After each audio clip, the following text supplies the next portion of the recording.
Good afternoon. I want to thank everybody who joins us in Ukraine Media Center Ukraine Forum. My name is Olga Atamanova and we continue our work. It's day 302 of the heroic resistance of the Ukrainian people, and now we'll be talking about the situation in Kherson region. Joining us online is Andriy Kovanyy, acting head of the communication department of the main Directorate of the National Police in Kherson region. Mr. Andriy, good afternoon. Good afternoon. Mr. Andriy, we got the information today that the Deputy Minister of Internal Affairs said that there is a new burial site discovered in the Kherson region. Can you give us more detail on this and on another war crimes of the Russians that were documented by the police? Well, the thing is that this story was already discussed. The exhumation was going on in the end of November. We identified that in the month of April, the representatives of the occupiers shut down 6 men and 1 woman, and then they blew up the premises where they did it together with the bodies. And among those men, there were representatives of the security company who were on guard of agricultural machines, and upon the exhumations, the remnants of their bodies were forwarded for forensic expertise, and the investigation is going on. Talking in general about the war crimes of the Russians, what was documented and what are the results of the exhumations known for now. Well, talking about exhumation, it was probably the most number of bodies exhumated within one time. The exhumation is going on a permanent basis in the occupied territories, but they are not happening in mass. More than 8,000 cases were opened with regard to war crimes of the Russians from the beginning of the full-scale invasion. So the work was going on during the active phase of the warfare, and after the liberation of our territories, the war crimes are still being documented and investigated.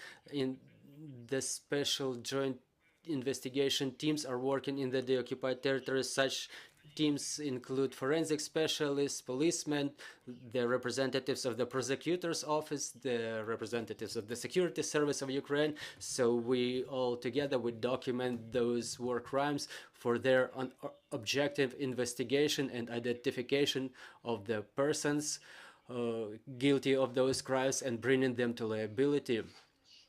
Andriy, we were all shocked by the information that specifically in Kherson region there was a torture site for the miners found in Kherson region. So talking about such torture chambers, how many of such shocking findings did we discover, and what was the number of people who suffered in this way from the occupiers' actions? Well, now that we have the representatives not only of police in these joint investigation teams, so it's not only the police who documents the presence of such torture chambers. We found 7 torture sites and 1 detention site, so 3 of such torture sites and 1 detention site in Kherson, and the rest in Berislav region. But that's not it. This is only what I can talk about as the policeman.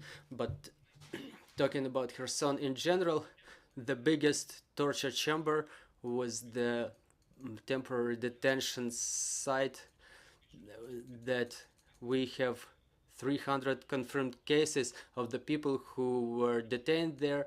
The people were questioned and they provide evidence, but the number is increasingly growing, and the precise number of the people who went through that specific torture chamber, we don't know. It's still were we able to liberate all the people who went through those torture chambers, or somebody was deported by the Russians out of the Kherson region? If you have such information, and if it's known, so what? We don't comment this information due to security reasons of and safety of those who are currently imprisoned. About the daily shellings happening in Kherson and Kherson region all the time, we are seeing that you document 30 to 50 criminal cases. So since the moment of the occupation, how many shellings are documented, and if you have any information regarding the damage and destruction and casualties, can you please give us a few comments on that? I cannot give you the exact figure of the shellings, but yes, they're going on a daily basis, and they never ceased since the beginning of the warfare. And if we talk about Kherson, the enemy targets the critical infrastructure and residential areas, but in fact, the whole of the city is bombarded, and unfortunately, we have casualties and injured among the civilians almost on a daily basis. If there is a figure of the casualties and injured from the moment of the occupation, well, in total, since the moment of liberation, we have the confirmed information about 332 casualties, including 17 children, and 74 more persons are unidentified. Those are the figures from the moment of the liberation of Kherson region. Mr. Andriy, and another question. We understand that the police service is now in difficult conditions. What are the main challenges you're facing now? Well, the main objective for us is to document all the war crimes committed in the territory of Kherson region and the city of Kherson for proper investigation and forwarding the materials to proper agencies. And it's the assistance to the people, because there are people who remain in the occupied territories even notwithstanding the threat they're faced. The policemen deliver humanitarian aid, they support in evacuation of the residents and in rebuilding of the facilities. The operation of all the police departments is reestablished in the region and in the city, and we are all aimed at bringing the victory closer, and we all want to live in our peaceful cities the soonest possible. Do the police departments operate as the resilience stations now? Yes, every police department and every police station, they are equipped as the resilience stations. They are equipped with generators, with the heaters. They have a reserve of food and drinks. People can get heated there. They can drink hot tea, recharge their gadgets, and there are 2 more tents deployed by the police in the Filatov Street and in the avenue of 200 years of Kherson, so, specifically in the tents. So every police department and every police station is equipped as the resilience stations, and 2 more tents are deployed in the city additionally. There was information that the police of Kherson region already started the measures on voluntary turning in the weapons. Can you give us a few comments on that? What are the results? It's a little bit too early to talk about results, but yeah, we started the month of voluntarily turning in the arms, but which is the process implemented for the safety and security of the citizens, because we understand that many arms, many explosive devices were left after the deoccupation, and they pose certain threat.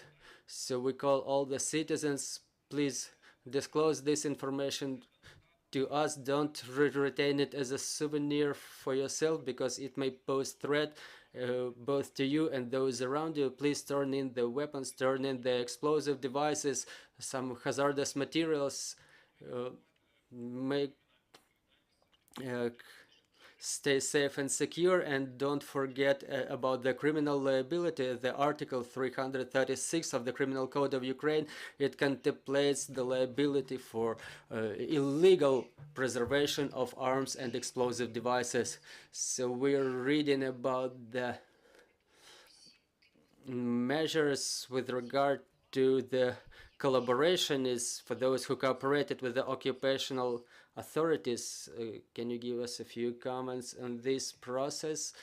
Well, in general, the work on identification of collaboration is going on, but I currently cannot comment such work because it's not only the police who is engaged in those processes. Thank you for joining us online, dear colleagues. I'm reminding you, joining us was Andriy Kovanyy, press officer of the Police Directorate of Kherson region. Our next briefing is at 1500.